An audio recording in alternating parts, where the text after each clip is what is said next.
इन सब की वजह हमारे राजा ही हैं। जब से राजा ने दिन में 24 की बजाय 48 घंटों का ऐलान किया है, ये सब हालात उसी की वजह से हुए हैं। राजा और जादुई घड़ी।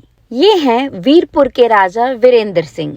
राजा वीरेंद्र सिंह एक बहुत ही कुशल राजा हैं, जो कि अपनी प्रजा की भलाई के लिए हमेशा ही तत्पर रहते हैं। अपनी प्रजा को सुखी रखने के लिए राजा वीरेंद्र सिंह हमेशा ही नई से नई योजनाएं बनाते रहते हैं। ये हैं मंत्री सुमेश, जो कि राजा वीरेंद्र के प्रमुख सलाहकार और उनके अच्छे मित्र भी हैं। महाराज, क्या बात है, मैं कुछ दिनों से देख रहा हूँ कि आप बहुत ही परेशान और चिंतित हैं। हाँ सोमेश, परेशान तो मैं हूँ। मुझे ऐसा लग रहा है कि समय हमारे हाथ से बीतता जा रहा है। हमारे पास इतनी योजनाएं हैं जिन्हें हम काम में लाना चाहते हैं, लेकिन कमबख्त ये दिन के 24 घंटे कम ही पड़ जाते हैं पूरा काम करने के लिए। ना तो ठीक से आराम हो पाता है और ना ही पूरे तरीके से काम। काश कोई ऐसा तरीका होता कि दिन में 24 की बजाय 48 घंटे होते। महाराज, मुझे लगता है आपकी इस परेशानी का हल शायद मुझे पता है। दूर के एक गांव में एक बहुत ही काबिल घड़ी साज रहता है, जो कि मैंने सुना है जादुई घड़ियां बनाने में एक्सपर्ट है।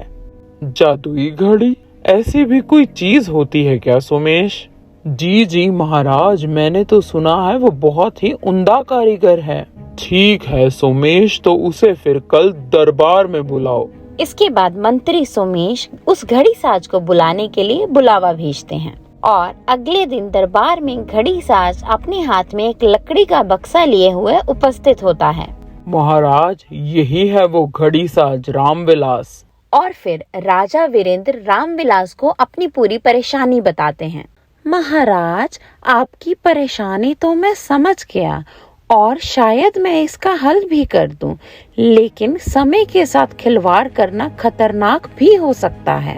रामविलास, तुम उसकी चिंता मत करो। बस अगर तुम्हारे पास इसका कोई हल है तो वो मुझे बता दो।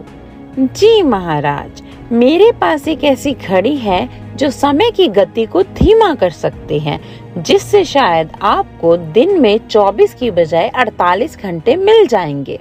लेकिन ये समय की गति सभी के लिए धीमी हो जाएगी।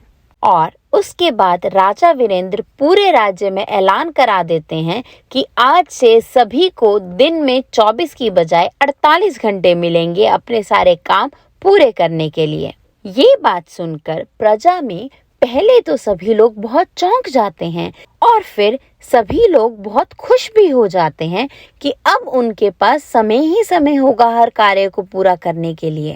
पहले कुछ दिन तो लोगों को समझ ही नहीं आता कि वो इन बढ़े हुए 24 घंटों का क्या करें, क्योंकि उनकी दिनचर्या के हिसाब से तो दिन के सारे काम 24 घंटे में ही पूरे हो जाते हैं और बाकी के 24 घंटों में लोगों को कुछ समझ में नहीं आता वो क्या करें। और फिर धीरे धीरे लोग नई दिनचर्या के हिसाब से ढलने लगते हैं। सभी लोग अब ज्यादा से ज्यादा आराम करते हैं और अपने दिन के सारे कार्य भी पूरे करते हैं। धीरे धीरे सभी लोग बहुत ही आलसी होने लगते हैं, क्योंकि उन्हें लगता है कि काम खत्म करने के लिए तो अभी बहुत वक्त बचा है और इसका असर फसलों और बाजार पर जल्द ही दिखने लगता है।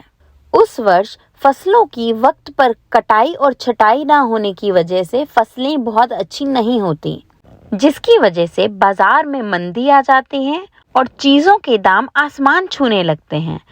और इसी तरह 3 वर्ष बीत जाते हैं और आज के हालात कुछ ऐसे हैं कि पूरा राज्य गरीबी, मंदहाली और आलस से घिरा हुआ है।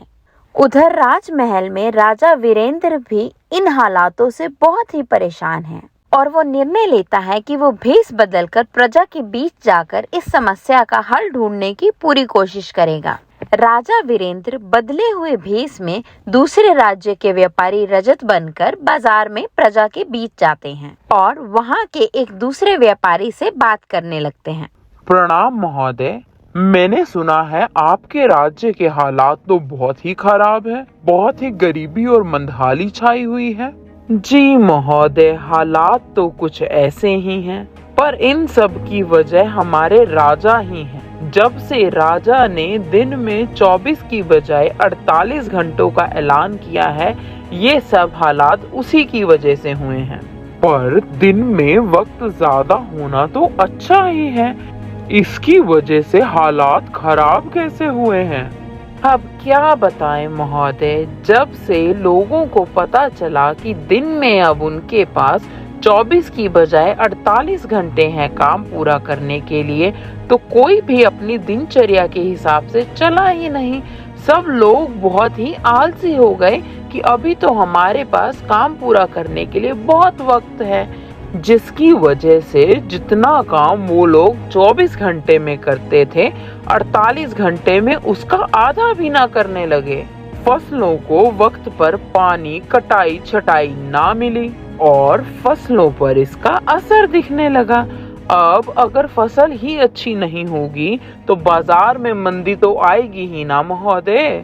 उस व्यापारी की ये बात सुनकर राजा वीरेंद्र सोच में पड़ जाते हैं कि कहीं उन्होंने ही तो अपने राज्य की ये दुर्दशा नहीं की है, और फिर वो सीधा पहुंच जाते हैं रामविलास घड़ीसाज के पास और उसे जाकर पूरी की पूरी दशा सुनाते हैं। रामविलास, अब तुम ही बताओ कि मैंने लोगों की भलाई के लिए 24 की बजाय 48 घंटे कर कर क्या ही बुरा कर दिया? महाराज, आज्ञा हो तो जो मुझे लगता है, क्या मैं वो सच सच बोल सकता हूँ? हाँ हाँ रामविलास, क्यों नहीं, बताओ। महाराज, आपने दिन में 24 की बजाय 48 घंटे कर कर समय चक्र के साथ खिलवाड़ किया। अब राज्य के लोगों के लिए तो वक्त धीमा हो गया, लेकिन प्रकृति तो अपने वक्त के हिसाब से ही चलती है। सभी फसलें, अनाज, उन सब का एक समय चक्र होता है। लोगों के पास वक्त ज्यादा था, जिसकी वजह से उनको फसलों का समय चक्र समझ ही नहीं आया होगा और फसलें सूख गई।